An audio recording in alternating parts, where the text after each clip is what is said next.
Welcome everyone. I'm Susan, I'm the CEO for FAMS. As I said earlier, we know that a 6-month extension of contracts has been around for a while, and understand that this can create instability and anxiety within our sector. So today's session is to provide an opportunity for some clarification. As I said at the beginning, we have over, I think I'm just going to check my numbers, we've got over 140 people on the call. So you have been entered on mute, but when it's time for questions, please either use the hand app icon on your screen or put your question into the chat, and we will make our way through those questions. If we don't manage to do that, we will collate those questions and forward them to DCJ. I'd also like to acknowledge we have some of our fellow peaks with us today and quite a lot of DCJ staff, and so welcome. We also have a great representation across all the funding streams, Family Connect and Support, Family Preservation Funding and TEI, and across the different streams of funding. So to begin, I would like to introduce Anthony Shannon, Director, Early Intervention and Inclusion, to give us an overview. We are aware that the TEI Inform has also just given some further information on the specs, particularly around parenting programs and supported playgroups. So Anthony might just touch base on that before he starts. But Anthony, what we're really looking for today is an understanding of what the purpose, aim, and scope of the contract extension is. Will there be any changes to the recommissioning process from what has been previously advised with the contract extension? Can you explain what foundational supports are, and why does DCJ or the Minister want to align foundational supports with TEI and Family Connect and Support? And what do you imagine the impacts of this might be on the sector, and how will you support the sector through this? I'll hand over to you now. Thank you. Great, thanks, Susan. Good afternoon, everybody. Thanks for the invitation from FAMS to attend the sector conversation today. Before I begin as well, I'd like to acknowledge country, acknowledge the traditional owners of the land on which we're meeting today. I'm coming to you from Wongal country. Pay my respect to elders past, present and emerging, and extend that respect to Aboriginal people here today. So as you know, the targeted earlier intervention and Family Connect and Support recommissioning and sector consultation process has been underway since April this year. Your engagement and contribution to the recommissioning of these programs has been vitally important in improving the programs and the wider early intervention service system. The Minister has recently announced an extension to all existing contracts and consultation by 6 months. This time will allow alignment with foundational supports that are currently being designed with the Australian Government to provide people with disability necessary supports outside of the National Disability Insurance Scheme.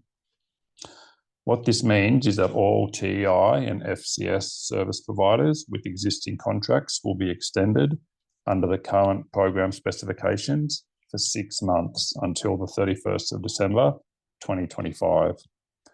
With the contract extension, new contracts under the TEI program beyond December are intended to be for 4.5 years. The Australian Department of Social Services has been running a public consultation process on foundational supports, focused on general support such as information and guidance, peer supports and capacity building, and supports for children under 9 with developmental concern, delay and/or disability, and their families, carers and kin. This consultation information is available on the Australian Department of Social Services website. We will let you know as soon as we know more about the outcome of the design of foundational supports and what that might mean for the TEI program and for TEI contracts. Through the TEI recommissioning process, the Minister also intends to at least double investment in Aboriginal community-controlled organisations from the 7.2% as of August 2023. Current ACCO investment in TEI is currently sitting at 10%. This increased ACCO funding from within the existing TEI program budget is intended to be achieved with minimal disruption to frontline services. As soon as we know more from government about how this will be delivered, we will let you know. We know you're all keen to see the TEI final evaluation report, and the good news is that this report is progressing through the approval process and is on track to be published by the end of December. And lastly, the next version of the draft TEI program specifications are expected to be available early December. We will keep the next version as a draft version to enable further consultation and feedback from the sector and peaks. That version will be posted on the DCJ website, and we'll send that information out through the TEI Inform and to peaks as well.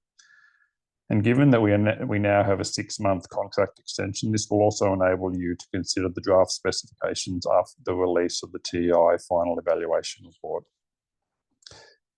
Thank you to all of you for your invaluable input and discussions around the specifications. In total, we received 81 written submissions and over 2,500 people participated in about 30 sector forums.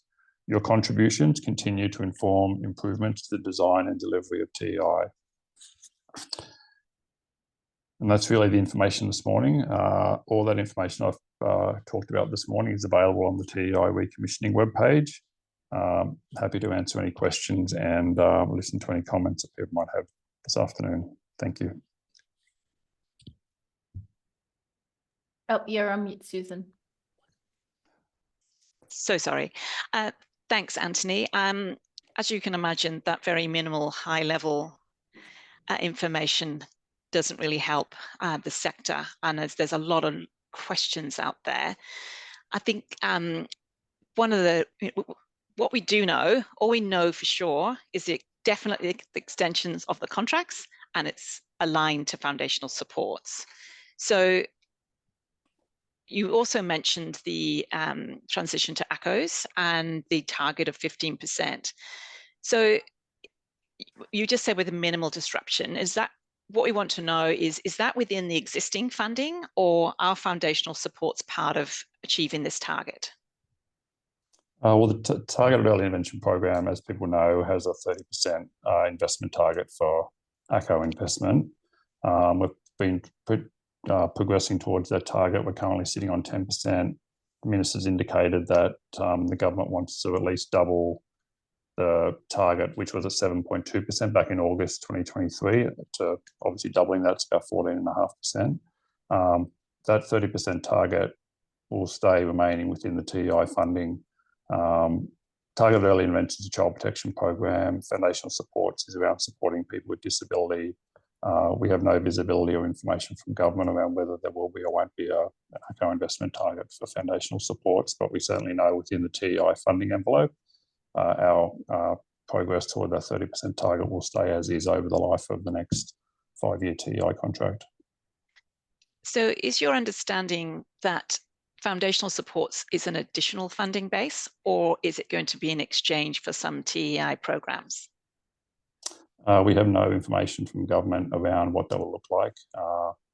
The design of foundational supports is still being finalised with the Australian government and the states and territories. So I think once we know the design, once the final design's been landed over the coming months, then we'll start to understand more about, you know, what that might mean for TEI program, TEI contracts, what opportunities there may be for TEI service providers.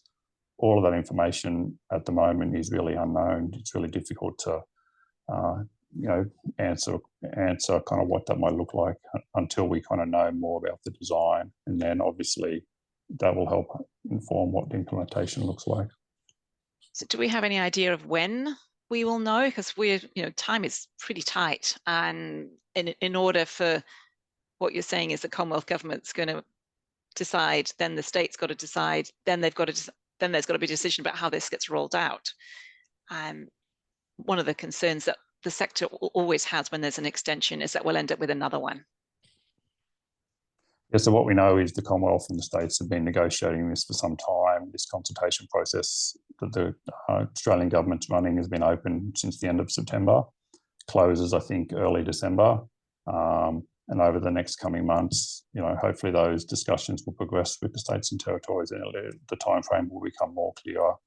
We know now we have this extension, which will take us through till December 2025. So yes, we've still got 13 months with the extension on our contracts, but yes, absolutely understand the anxiety of the sector. The sooner we know what foundational supports look like and how that will be implemented, the sooner we'll understand what that might mean for TEI. So hopefully we'll know that, you know, early next year, but we don't have any clearly and definitive timeframes yet on what that might look like. Because the concern, obviously, with extensions of contracts is for many organisations, they have staff aligned to contracts. So potentially they may extend once to December 31, but if there's a need for a further extension, they will then be in breach of the employment laws and potentially have to make their staff permanent if there's an extension. And then there's all that goes around that, one being which that there isn't any redundancy allowance in the current funding. So that's something that we really want to highlight, that we really need to know as soon as possible, because we don't want a second extension because of all, we're trying to create a secure TEI sector, and we're already in the situation where we haven't even got a time frame as to when this might happen. In terms of the TEI and Family Connection Support Service types of programs, are there any programs that DCHA has sort of identified that foundational supports would work best? Before I answer that question, I'll just kind of go back to the previous question and your comments. You're right. I mean, understanding the time frame is, obviously of importance to providers in terms of retaining staff. I think the thing to also remember, though, is TEI is on a 5-year funding contract cycle. Since the start of recommissioning back in March, April, we have said consistently that 5-year funding will continue. The Minister said just recently in the Minister's recent announcement, a week or two ago, that the intention is for TEI contracts to, following the 6-month extension, to move to a 4.5-year contract, in effect a 5-year contract from the end of June next year. So I think that is of some reassurance. However, your point is well made, that absolutely, until contracts are signed, organisations obviously, feel uncertain about their future. In terms of the question you asked about foundational supports, I think, again, that's really up, until we know the final design of foundational supports, is really difficult to, kind of talk about or think about what programs or existing activities in TEI might kind of align with foundational supports.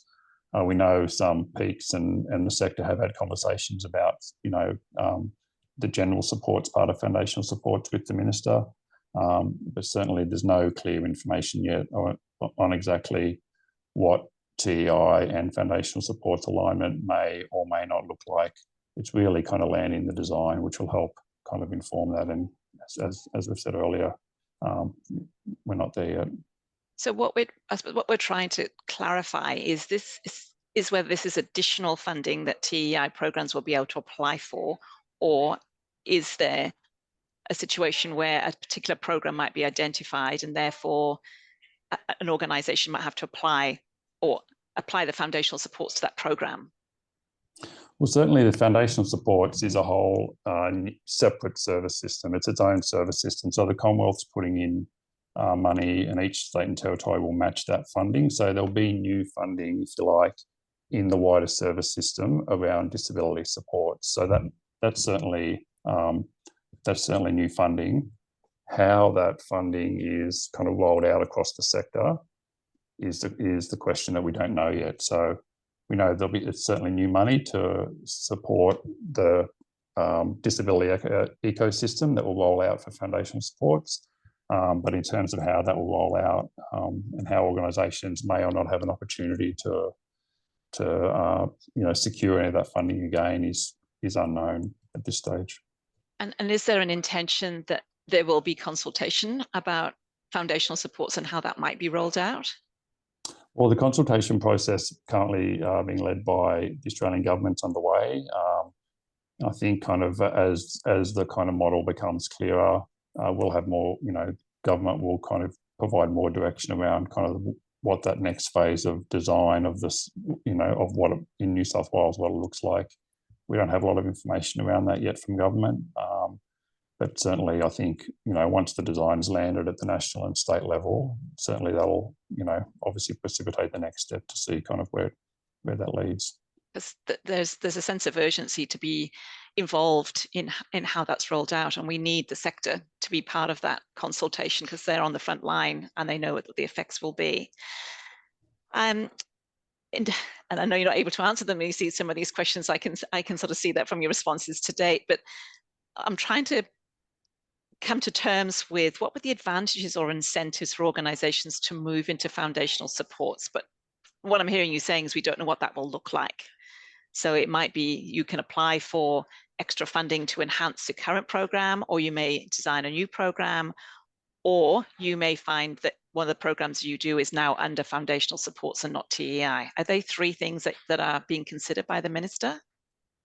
I don't really think it's probably not helpful to speculate on kind of what implementation or design might look like. I'm not sure that's really helpful until we actually know what the design of foundational supports looks like. I mean, what we know now is there'll be new money in the service system, the disability ecosystem, the broader service system supporting people with disability will receive an injection of funds.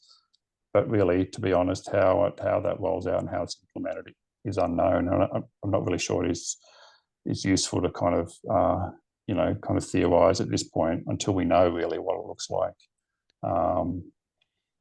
Look, I understand that. Yeah. I mean, the issue is that, of course, when there's a big vacuum, that's when we start speculating and trying to imagine what it might look like. Because as organizations, we're planning way ahead, and now we don't really know what the horizon's looking like. So you can appreciate that that's why over 150 people are here right now. Yeah. In terms of the other concern that I'm sure people are thinking about is about the reporting. So, and I'm thinking you're not going to be able to answer this one either from the answer to your previous question, but it's a case of will it be index with everyone else, with all the other funding, or the risk is that then we end up with having to report separately?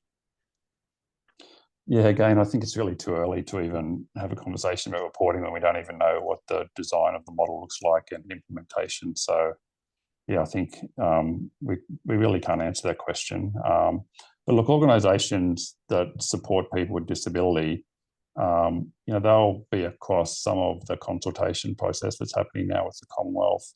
Organisations that have been working in the disability kind of service system previously, or have some involvement in it, or looking to kind of move into that space, we know are already engaged to some degree with the conversation around foundational supports. Not all organisations who deliver TEI services kind of work with that client group in large numbers. Some do in small numbers, some not so much at all. So, in terms of kind of understanding the alignment with TEI, understanding the final design of foundational supports will help, because at this stage, it's difficult to speculate to what degree TEI service providers, may have involvement in foundational supports, but clearly it's not all TEI providers who are going to be involved in that space, because a lot of TEI providers simply don't deliver the type of specialist supports that may be delivered through foundational supports, but certainly some, arguably do or potentially could do in the future. Yeah. And have you gathered that data from TEI services as to whether they are working in that area? We do have a field in the TEI data collection that kind of indicates disability. Look, it's a bit blunt, to be honest. So we do, whilst we have some data, it's probably not as kind of detailed as what we'd like. But certainly there's some indications of that. Yeah. And on if you have a look on the data webpage, the program reporting dashboard, you'll see that disability field. So one of the things that we could do is do some of that research in this time that we've got. Anthony, would that be something that we could work on? Well, I'm not really sure. Well, it's probably really a question for individual organisations whether they are interested or do work in providing more disability support services and or want to move into that field. If people aren't really, if that's not really the business of some organisations in TEI, it's probably not helpful to spend a lot of time doing that. Okay. I'm now going to, because we're keeping to time, I just wanted to touch base with Lisa and Lauren, who've been having conversations with the sector, and then we'll be moving on to our questions. So just bear with us for a few minutes. Lisa, I know that you've been talking to some services who have found out about this extension. Could you just give us an overview of what you've heard? Hi, yes, everyone. So my question is around, we know that with the specifications, the last draft, it was talking about streamlining the different programs and services to reduce the admin load and burden on organisations. So I guess my question is around, with no funding increase and the expectation of having reduced admin load, what is the expectation from DCJ and how we do the process around reducing the admin load and the burden on the sector? Well, certainly the new draft program specifications have streamlined the service types that are in the current program, as well as the streams. So we've collapsed, community strengthening down into one activity type, service type, and also wellbeing and safety into one. And we've also reduced some of the duplication across activity types. So certainly providers will have less reporting to do under the new program specifications than they have now. So it may mean some organisations may need to rejig, their kind of decks, outlets and activity types at the start of once the new specs come in. But once the new specifications are up and running, certainly providers will have less reporting to do under the new program specifications. Just confirm the new specs are coming in potentially, say, 1st of July 26, and so the extension contract is December 26. So the specs will be the new alignment, and then the contract will be extended under the new specs. Would that be correct? No. As I said right at the start, current contracts run through till 30 June 2025. We'll be providing a 6-month extension from the 1st of July 2025 till the 31st of December 2025.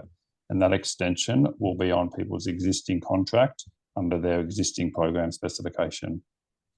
I think, I know some people can't hear very well. Lisa was really commenting on the fact that people were really looking forward to having a reduced admin burden, and now that admin burden has been extended for a further 6 months. I see. Okay, sorry. Yes, that's correct. Yes, that's right. So the new specs, arguably, when they come into force, at the moment we have the extension through to December. So if January 26 is kind of where we kick off the new program specs, yes, that streamlining will commence then. But yeah, unfortunately, not until the new specs come into place.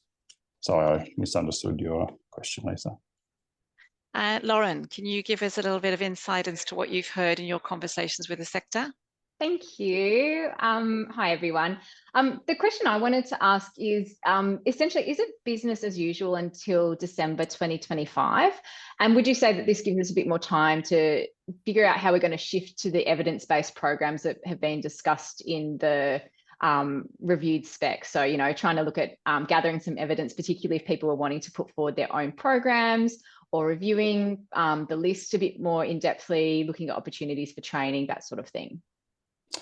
Yeah, look, I guess certainly with extending existing contracts for another 6 months, it does give us a bit more time for organisations to kind of get ready for the new program specifications. So yeah, if organisations are looking at doing something differently, it does give them more time to kind of plan for that. Certainly the extension will just simply be an extension of people's existing contracts. So we're not proposing to make any changes to contracts. However, if an organisation themselves wishes to make a change, of course, they can approach DCJ contract manager like they do always around our contract variation process and suggest a change and negotiate that. And if both parties agree, then that change can be made. But certainly our intention is simply to extend existing contracts as is.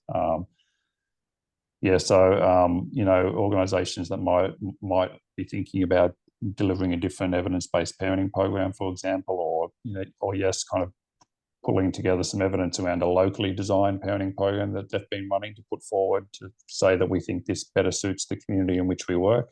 Yep, they'll have an additional 6 months to kind of prepare for that, which hopefully should help. And so just to kind of build on that, we have talked previously about potentially some resourcing from DCJ to facilitate that for people. Will that also be able to be accessed during that extension of 6 months so that people can actually really utilise that time? You know, it's not what the sector wants, but if we can make the best of it by engaging with those resources early so that people are ready to go with their new contracts, is that something that's feasible from the perspective of DCJ? Yeah, look, it's a good suggestion. I think it's something we really haven't turned our mind to. We've kind of just been getting through this decision by government to extend the contracts, but I think we can certainly take that on notice and go away and come back to you with some thinking around that. I think, right, I mean, it does give us 6 more months to get ready, so certainly be helpful for us to kind of use that constructively. So let us kind of take that away on notice and come back to fans with some more information around that. Thanks, Lauren. Thanks for shining a bit of a light on the positives of the 6-month extension. It's now time to go to questions. I can't see everybody, so Kaz she can see who has gone first. And so if you take your moment and ask your question, and hopefully Anthony will be able to answer as many as he can, and then we will also go to the chat and ask some of the questions from there. Over to you, Kaz. If it's okay, I might start with the chat just because there were some questions that came in quite early, if that's okay. Yeah. I guess the first question is one around some of the deadlines and consultation periods that will be discussed. So this is a bit of a take on notice and something to consider, but was some liking of this comment as well. So can we ask that any consultation deadlines on revised programs or new information, the response dates and comms be no earlier than the end of January? This is a time of increased leave and impedes the capability of services to engage meaningfully in any consultation process. So I just wanted to raise that one first and foremost because there was quite an interest of that in the chat. Yeah, good point. So good point. Another question from in regards to the ACO transition, and yet again, this might be one that we have to take on notice, but there was some interest in regards to the services that have already transitioned. And if you happen to know or be able to identify the regional spread across the state of the 10% that has already transitioned. We do have that information. I don't have it with me, but certainly we know the level of investment, yes, currently across each of our districts where that's sitting at the moment. The next question is, will each service receive an official letter regarding the extension, noting that services can't extend employee contracts and make other changes without this in writing? Yes, so there'll be, each organisation will receive a contract variation letter that will come to, for those organisations that have been through a variation process before. It's very similar to a letter that, yes, that proposes the variation, and if you agree, you sign it. But that process will start before the end of the year, and those letters will start to go out certainly before the end of December. Yeah, and just a bit of clarity regarding some of the ACO numbers and ratios that were being spoken about earlier for the transition. Can we just clarify that the overall long-term will always remain at 30%, but over the next contract round of 4.5 years, the ratio goal is 15%? Yes, certainly 30% is our target that we have had in place for a while, and that will continue. And we know at this point in time, the Minister has stated that the government wants to see an increase of ACO investment, doubling the 7.2%, which brings us to our 14.5%, if you like. That's kind of where we are at the moment. We don't have any further information or decisions from government around how or what that will look like, but that's what we know now. And as soon as we get some more information from government, and if there's any decisions made around what that might look like in practice, then certainly we'll come back and let you know. Yeah. Another question is, do we have a time frame for when the government will give more clarity? When can we expect some more answers? It's a hard question to give a definitive answer to. It's really contingent upon a number of things. One is primarily the negotiations that are occurring between the Australian government and states and territories around foundational supports, and I guess kind of agreeing on what that kind of model might look like. So I think we're hoping early next year there'll be some more information around that. But to be honest, we can't be definitive about that. Those negotiations have been happening for a while, across all governments across Australia. So as soon as we know that information, certainly we'll come back to the sector and let you know. Yeah, thank you. There are quite a few more questions in the chat, but I'm also mindful there's a few hands up. So I might switch back to hands up if that's okay. And yeah, we'll come back to there. So first hand up is Margaret. Anthony probably knew it would be. And sorry, because I've had the knee replacement, I haven't been working for the last few weeks, so I'm camping at the bit. Mainly, the issue is your conversation today, Anthony, still hasn't really reiterated to me the reason to extend the contracts. I know the minister's done it. I know the department's done it. Foundational supports will not be for every TEI or FCS service. And I think Correct. we're not even theorising. I think you use that word. I think the word is speculating. If we move into federal or state elections, this could actually really impede on the processes and timeframes as well. I can't see why the TEI contracts could not have gone ahead as been scheduled and under the schedule we've been working on. And also, as you mentioned, the foundational supports workshops have been very, very quiet, and only in organisations that are probably NDIS funded, and some of the organisations here would have even participated. And some people have actually gone to those workshops just by osmosis. They just found out about them. There hasn't been a very clear process from the feds around it. So I am concerned that we are actually extending contracts for no good reason at this time that hasn't still been really clearly justified to me by the department, because foundational supports are so what if at this point. We've seen how long it's been taking to get through. I know Bill Shorten would love to say, as his last media release as he goes out the door, that this has all been now agreed to by the feds and states. Yeah. But I am concerned why we could not have gone ahead. As you're saying, it's a separate funding source. It will probably have to be a separate contract. I cannot still hear from any conversation today that this was any good reason to extend the contracts at this point. Yeah, and it just seems like this whole, every timeline has been broken in this process, and I won't say what I'm thinking, but there's an element there.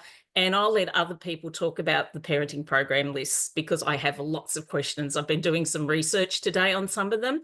At $7,000 a trainee, how can TEI and FCS services afford that? And I'll leave that for other people to talk about because I won't hog all the space. Thank you. Thank you, Margaret. Yeah, thanks, Margaret. Look, I think from what we know from government is that the government's really interested to understand the foundational supports model, to understand what opportunities there might be for TEI service providers in delivering foundational supports and what that might mean in terms of the targeted early intervention program and any kind of intersections or alignment. And so the extension really is about allowing time for that clarity. As you kind of mentioned, there is some TEI services that deliver services under the NDIS. And arguably there's some TEI services that may be very keen and interested in delivering foundational supports. And I think from what we know from the government is they kind of didn't want to lock in longer term contracts until some of that thinking was clear from the states and territories around foundational supports, and make sure that, there wasn't any missed opportunities, if you like. That's what we know. And I think, we just have to wait and see kind of how that unfolds. Certainly we know that LCSA in particular, the peak for local neighbourhood centres and community centres has been, talking to the government around opportunities for neighbourhood centres in delivering foundational supports. So I think, there's probably a couple of, there's some thinking clearly being done across the sector and peaks around what opportunities there may be. That's an interesting comment, being as we haven't been asked to consider as a peak body where foundational supports might fit in. And I think that's one of the problems. I mean, we talked earlier about speculation.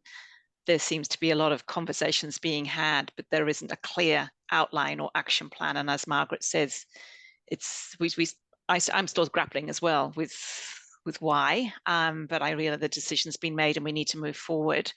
But it's about making making sure that this extension is valuable and that the sector has the opportunity to have clear input into how foundational supports might roll out alongside, within, or as a separate program.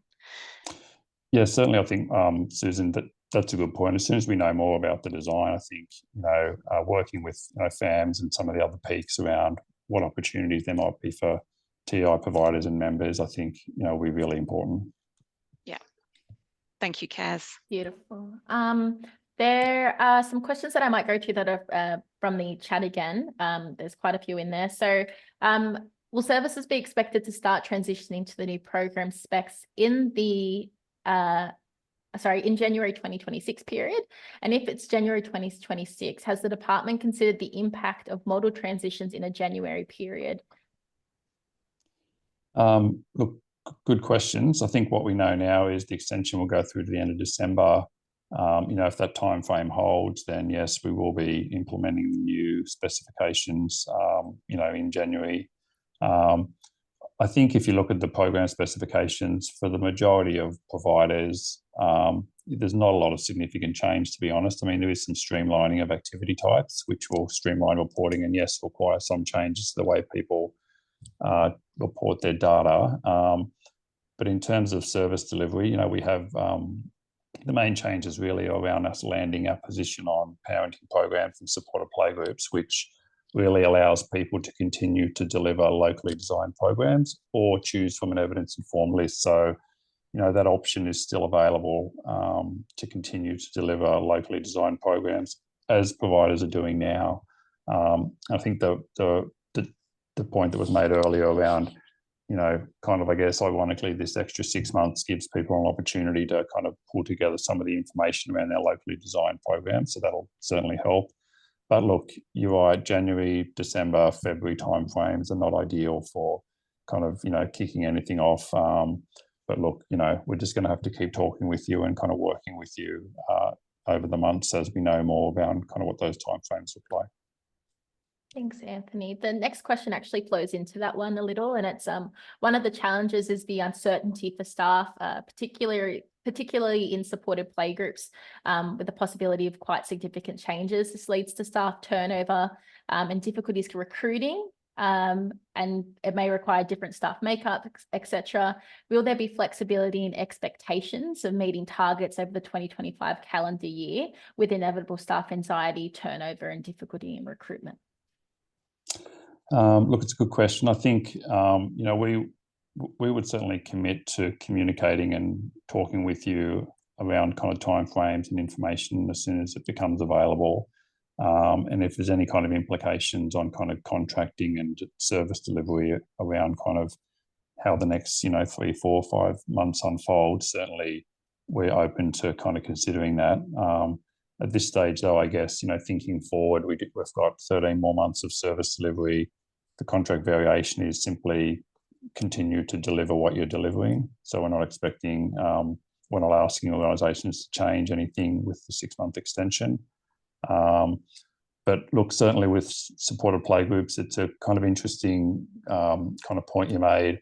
I guess for some organisations where there might be change, that would be where the organisation itself chooses to make that change. We're not mandating any organisation to deliver a specific supported playgroup model. If you have a look at the information that came out in our TEI inform around our position on supported playgroups and parenting programs as well, we do have a list of evidence-based programs that is optional.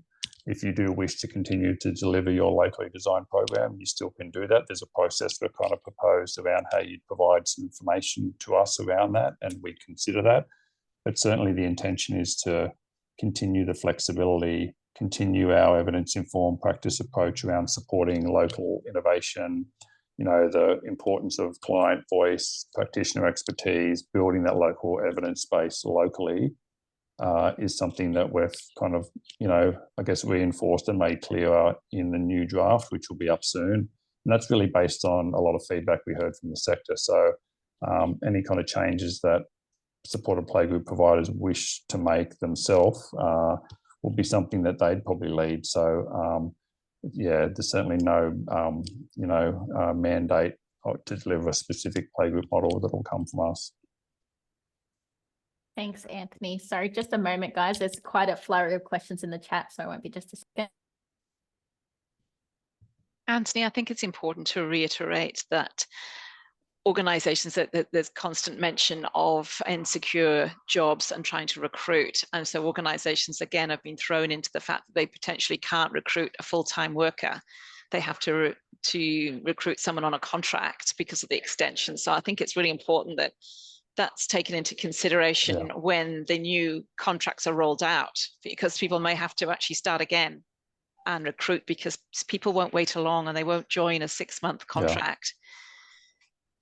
Yeah, it's a fair point. I think we certainly need to take that into consideration as we kind of move through the latter half of next calendar year. And, if timeframes kind of continue as they are when we start the new program specifications in January 26, then yes, I think certainly if organisations are impacted by the need to recruit staff, having lost staff or not be able to staff, then certainly we need to take that into consideration as we kind of, move into the new program. Yeah. Kaz, thank you for a moment. Thank you for that moment. So another one of the questions is that the AIFS provides a lot of support for the federally funded sector to support the use of evidence-based practice programs and establishing an evidence base. Could DCJ arrange with DSS to offer this to DCJ funded providers in New South Wales? Yeah, it would be good if they could. But that funding really comes from the Commonwealth for Commonwealth funded services. Look, we have had conversations with AIFS as well around, their evidence-informed kind of work they're doing. We're on a kind of similar pathway to what they are. I mean, I think they're probably a little bit ahead of us in some respects, but certainly what we're kind of implementing through the TEI program is very similar to what the Commonwealth's done around kind of supporting kind of research-based evidence-informed programs to be delivered, through family support programs and a range of other programs at the Commonwealth level, at the same time supporting some of that kind of locally designed innovation. The Commonwealth seems to have quite a bit more funding in that space, certainly much more than we have available. And so they do have a range of kind of capacity building, kind of evidence building activities, which they actually fund through their programs. And unfortunately, as you know, with no additional funding in TEI for over a decade, we're very limited in what we can do. However, our TEI evaluation will end this year. The final report will be published by the end of December is the plan. And certainly, some of the funding that we've been able to put towards the evaluation will become available to us again next financial year. And certainly one of the things we have on our kind of, forward program is to think about, and we've had some, very, very high level initial conversations with FAMs around that, is thinking about maybe doing something in the locally designed kind of parenting program, supported playgroup space, because I think if we really want to support local innovation, then we need to see what we can do around that. I don't know what that will look like and how much funding we'll be able to put towards it, but certainly I think, that's something we've certainly got on our plan to think about what we can do. Thanks, Anthony. There's a few questions that are in a bit of a similar breath, so I might try to roll this into just one that's about a little bit more clarity. And I know you touched on it earlier, but it comes back to this. So has DCJ considered that the new foundational supports may have to be rolled into TEI specs? Is that a real possibility? Is that not going to happen? What does that look like? To be honest, we don't know the answer to that question yet. I think that's really what the 6-month extension will allow us to understand what the foundational support model is, and then we can think through kind of how that will be implemented either alongside, or I don't know whether it will be part of the TEI program or not. It's really, as I said earlier, it's probably not helpful to speculate what that looks like, but certainly once the model's clearer, then we'll have more of a sense of understanding how implementation can occur and what opportunities there are for TEI providers and the TEI program. Thanks, Anthony.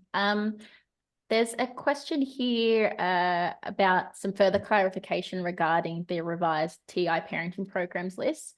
So The questioner understands that the programs previously included on the extensive list were evaluated using higher strength study designs. And as a result, programs like Circle of Security and Bringing Up Great Kids, which are not locally designed but widely delivered by family support services, now require approval by DCJ using the new parenting program form for locally designed programs. The question that is in two parts, and where they're seeking some clarity, is will we need to seek approval every time that we run Circle of Security or other locally designed programs, or will the approval apply for a set period, such as the duration of the contract or 12 months? And the second part of that question is, are there any specific criteria or processes that should be followed for submitting these programs for approval under the new template?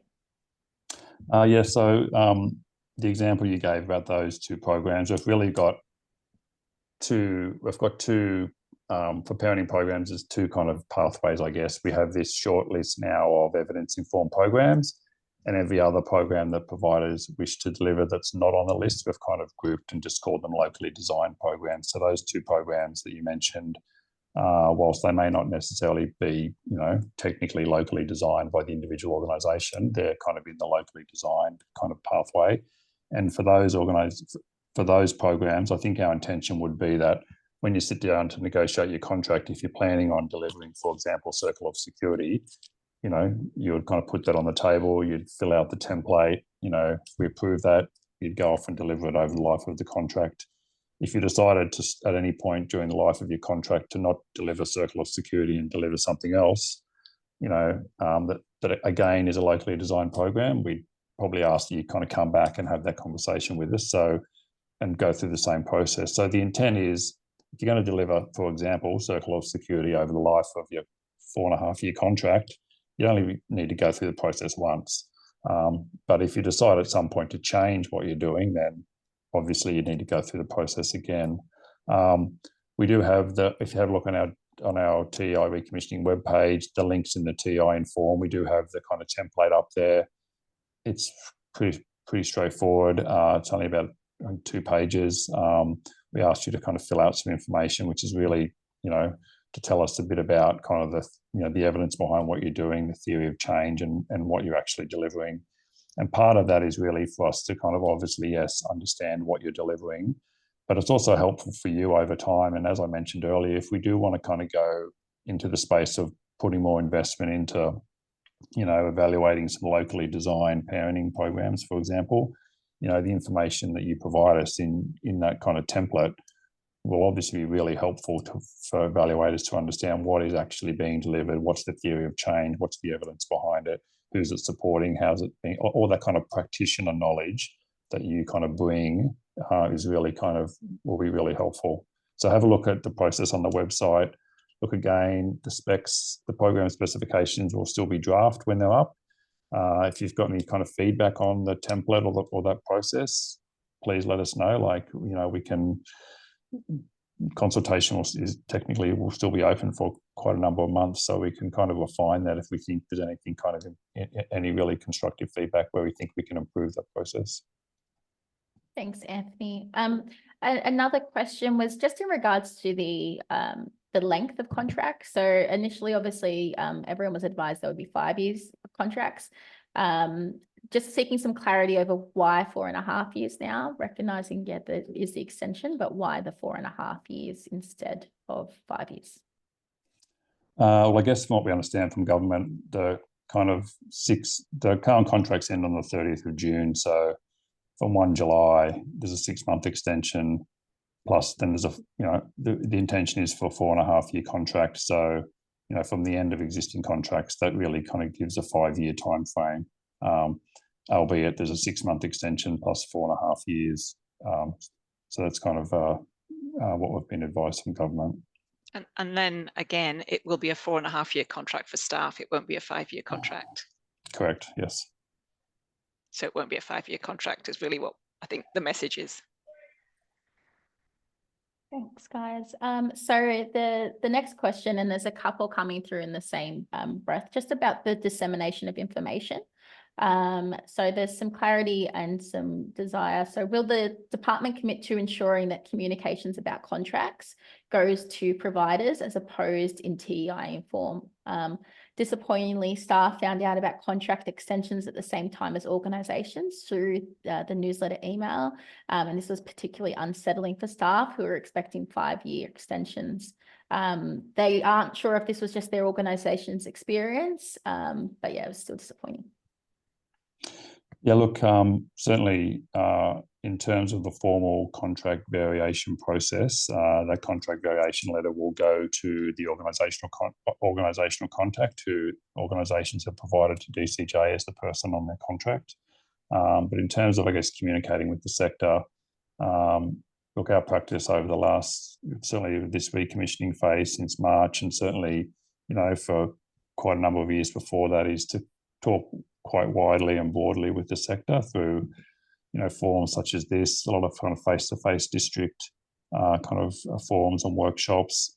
You know, the TEI sector is very large and very diverse. There's, you know, several thousand people that work in that sector and come to different kind of forums. So what we've heard kind of in the past is that people want to know information and that we should broadcast it widely when we know it. So we have had our TEI Inform kind of mechanism happening for a number of years. We've had some really strong feedback that that's quite useful and effective and that we should continue that. So we use that as the mechanism to inform the sector as broadly as possible that there was a contract extension, and we also provided that information to the peaks. And yes, some of the peaks obviously sent that information out through their networks. We also sent it out to our districts as well, who sent that out through their networks. So you know, our intention is to continue, I guess, to communicate as broadly as possible with the sector around, you know, information when we know it that affects the sector.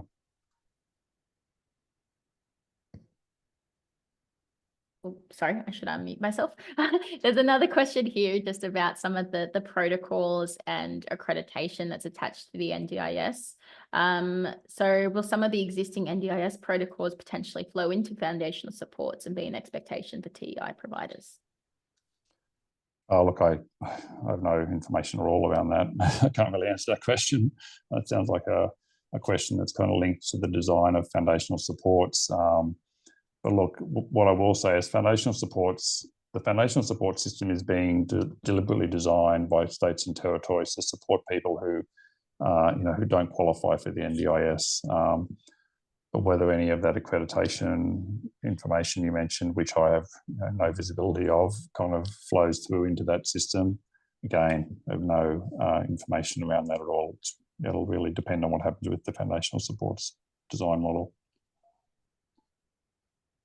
There's also a question here about the makeup frequency and dissemination of information to the TEI Council. Would you be able to provide some clarity on the role of the TEI Council and how information is disseminated to them?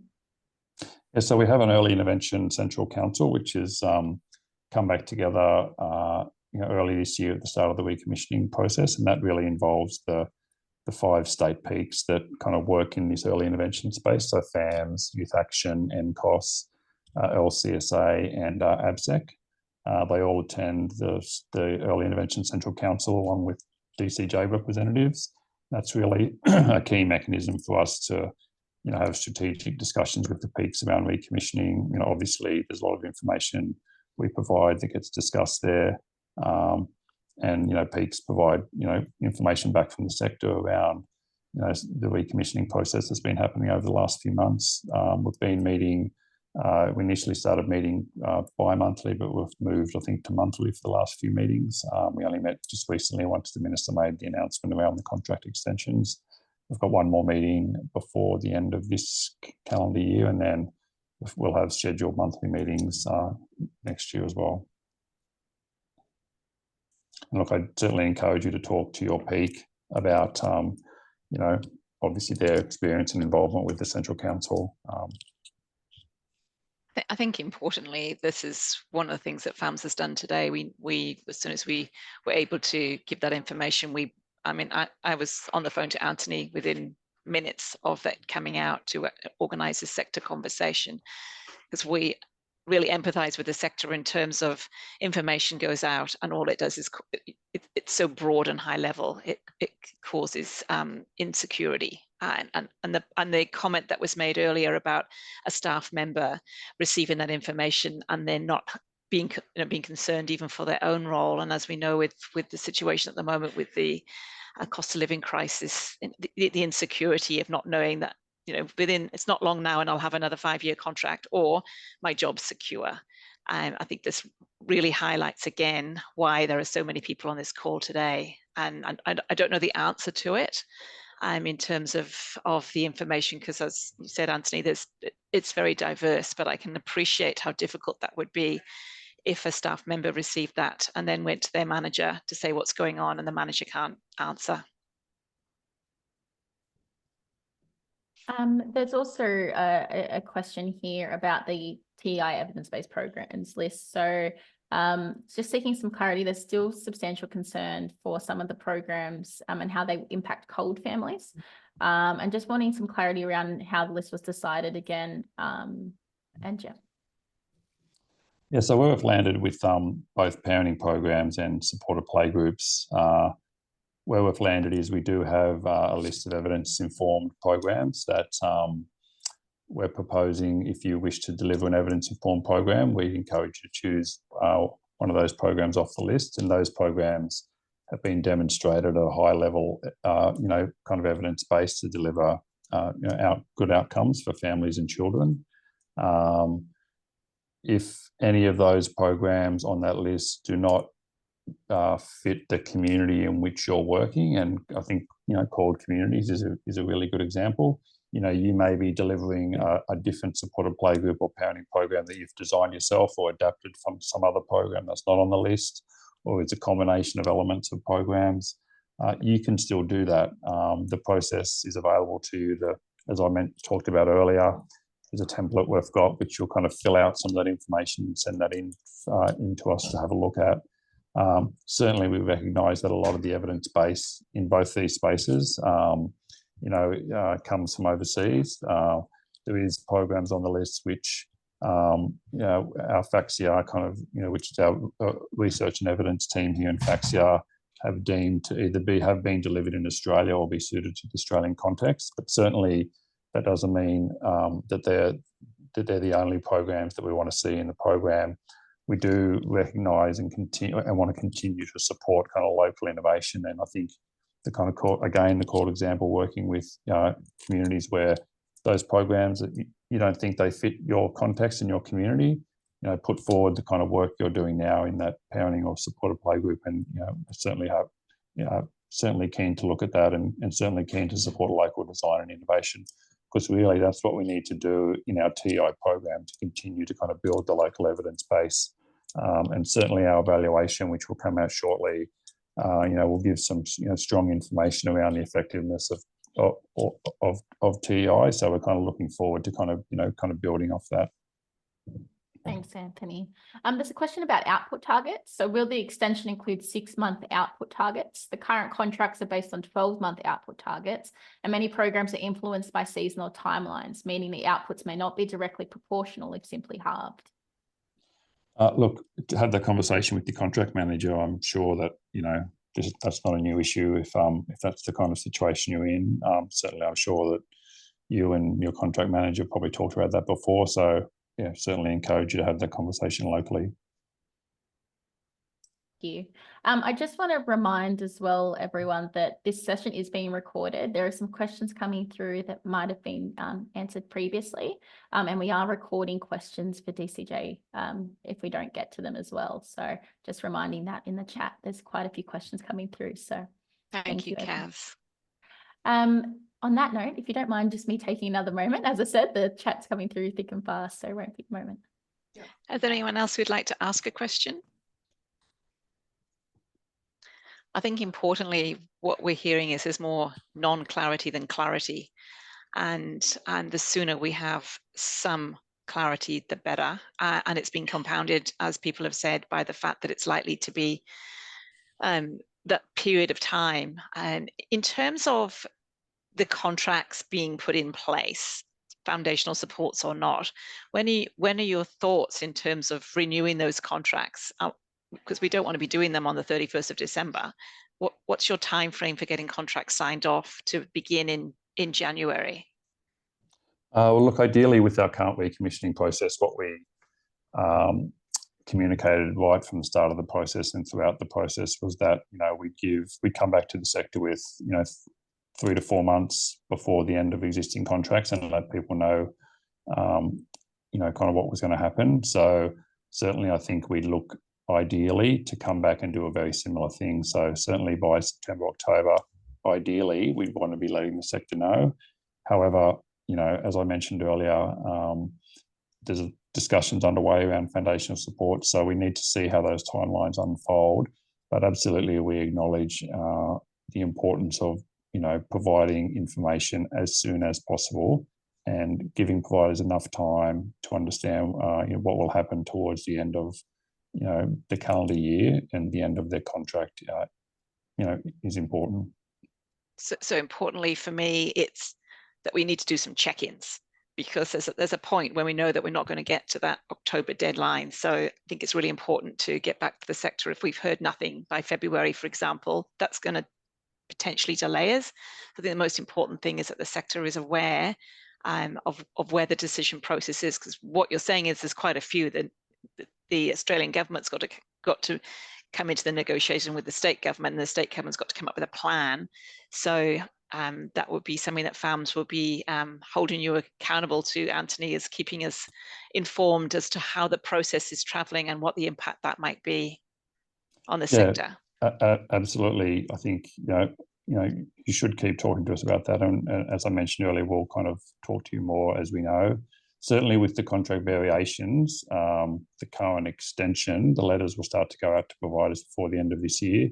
But look, there's 675 contracts to vary. So, it may be a situation where not all providers receive their letter before the end of December, but, that process will continue over January.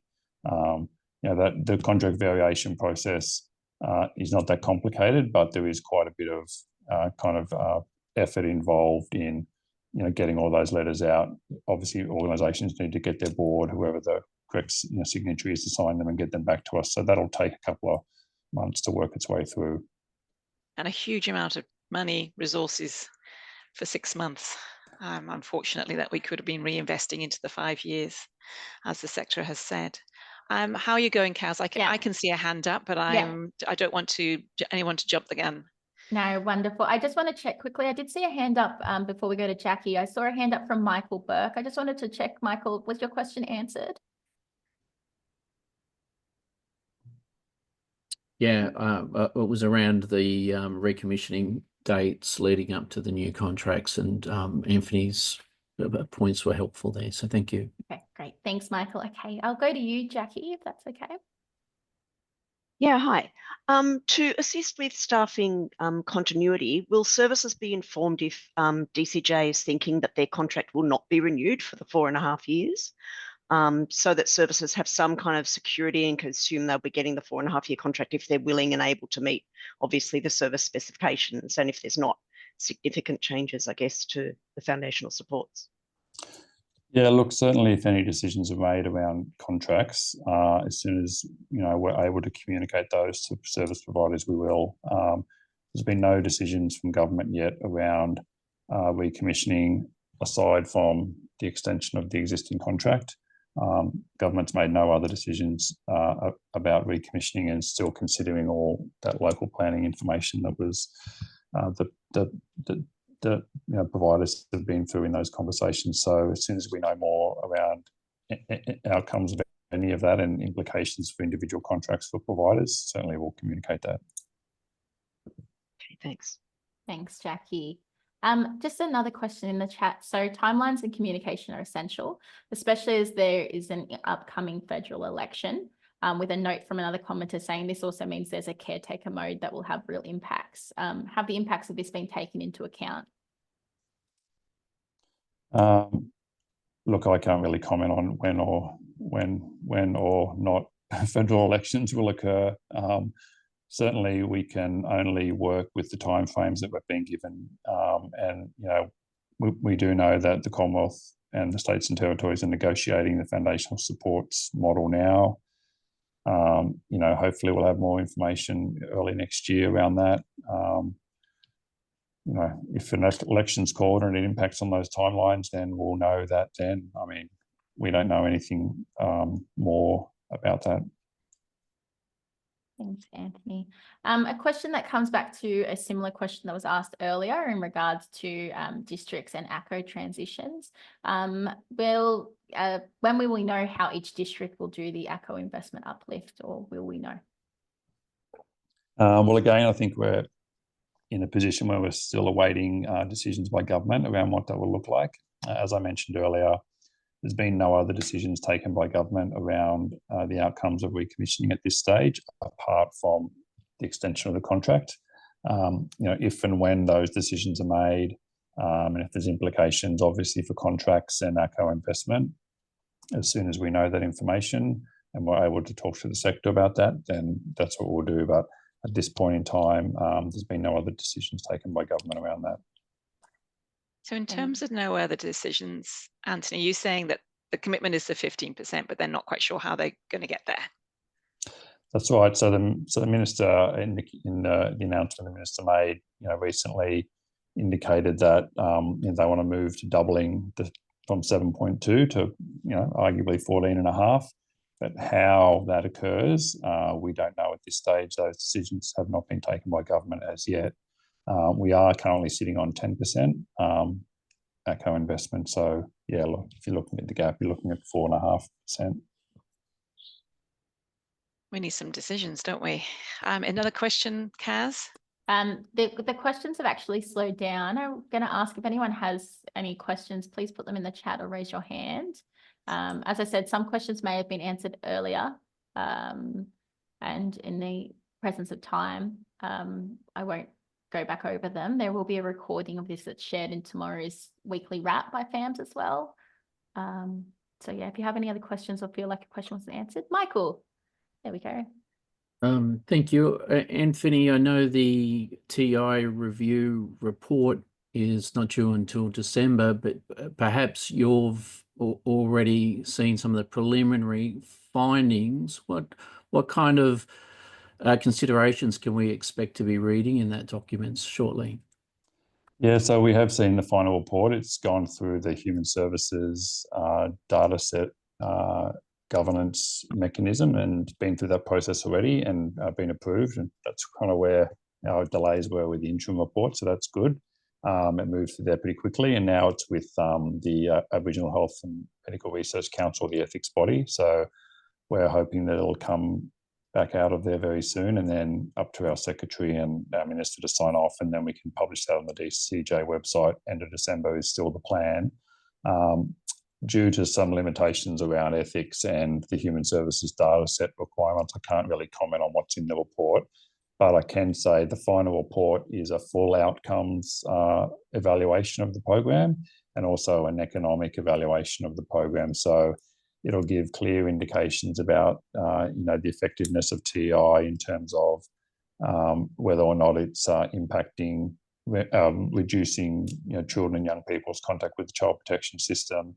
It'll give clear indication and analysis of the economic or not benefit of the TEI program. So there's some really good analysis both in terms of outcomes and economic, which are in the final report. And look, all I can say is we're really keen for it to be published. So yeah, we're in the final stages of that now, and yeah, as soon as that's available, we'll let people know. Yeah, terrific. It sounds really hopeful and reflects the work of all the good people that are here. Yep, absolutely. Absolutely, Michael. Thanks, Michael. A few questions that have come through now. So what is the value proposition for organisations funded under TEI to migrate to foundational supports, willingly or not? There's a sense of better the devil you know than the devil you don't. There's a lot of unknowns that could potentially risk loss of current TEI funding amounts, contract security, possibility of additional professional development or training requirements to qualify to deliver foundational supports. How is this being considered by DCJ? Well, again, I'm not really sure there are questions that can be answered now, and certainly I wouldn't wish to speculate on what the answers to those might be. I mean, until we know the foundational supports model and then until we know how it will be implemented in New South Wales, I think it's really speculative to try and kind of answer those questions. TEI itself is a child protection early intervention program. Foundational supports broadly speaking, people with disability who don't meet the threshold of NDIS. Whatever opportunities and alignment are between those two service systems and programs, if you like, will become clearer once we know what the model looks like, and then I think we'll be able to talk more to those types of questions. Thanks, Anthony.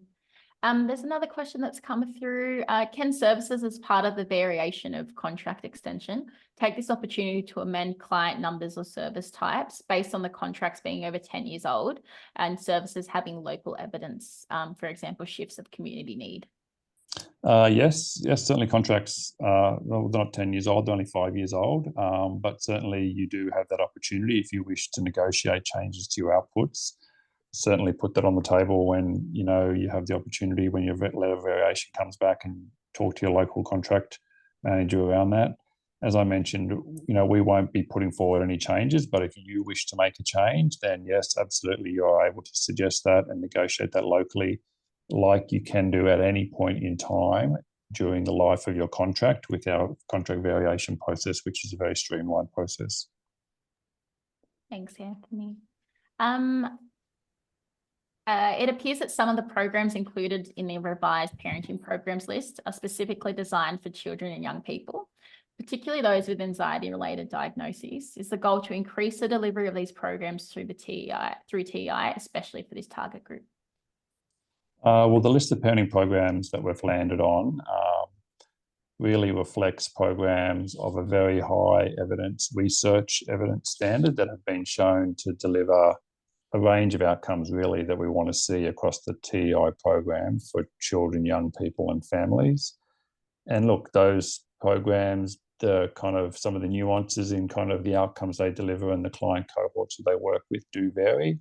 The intention is to make that list available to the sector for you to have a look at, think through the community and the people you work with, whether you think any of those programs, suit your community, suit the outcomes that you're looking to deliver.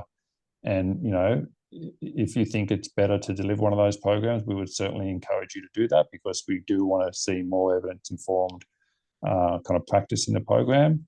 But also, as I mentioned earlier, if you don't think that they fit your community, then you have the opportunity to put forward a locally designed program that you think better suits your community.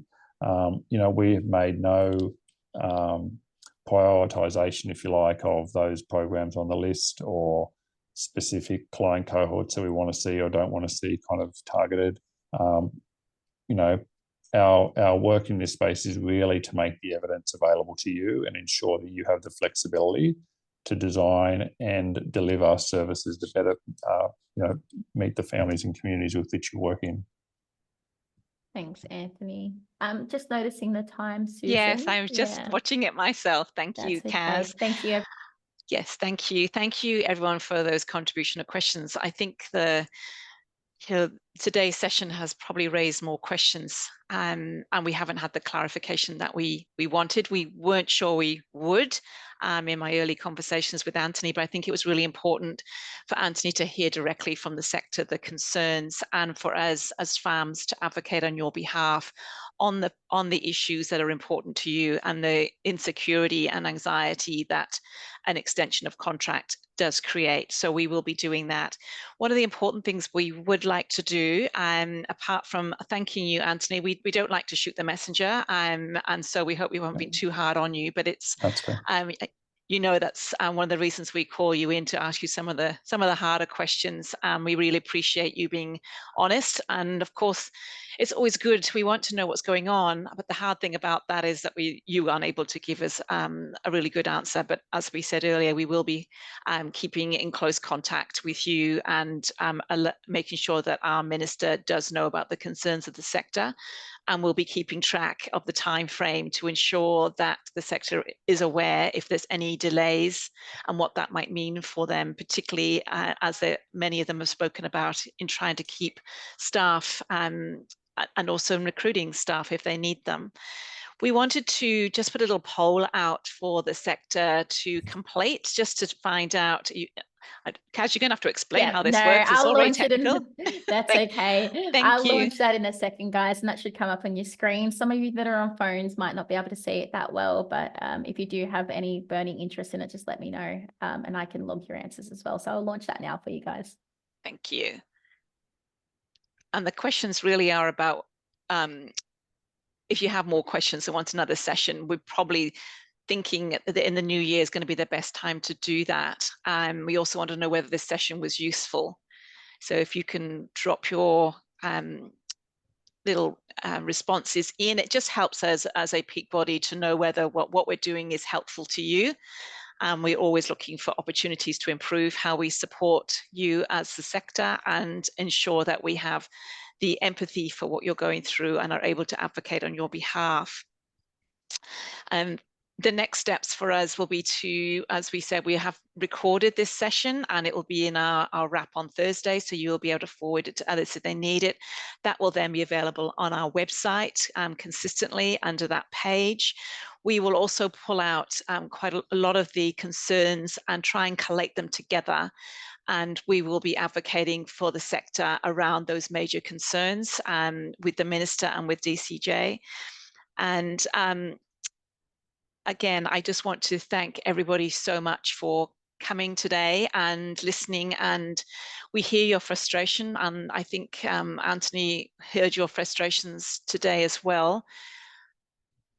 And we just got to have a really look forward to working on your behalf to ensure that the sector is fully updated on what's happening. And we do have a Central Council meeting in December.